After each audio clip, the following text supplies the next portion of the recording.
passing data from one widget to another can get messy.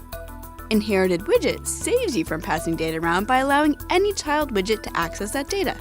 Just look it up whenever you need it. First, make your own class that extends InheritedWidget to pass your data around in your app. Add a field directly to your class for the data you want to store and look up later. Then you'll add two methods. The of method is a convention to access your InheritedWidget data more easily from the child widgets. The second method is updateShouldNotify.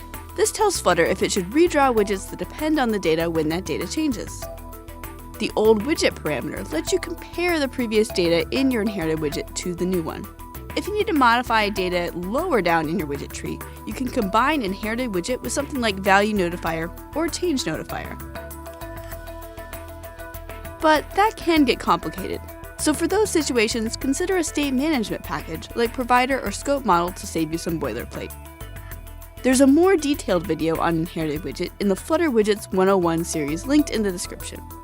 For additional documentation on InheritedWidget and all the other Flutter widgets, check out flutter.dev.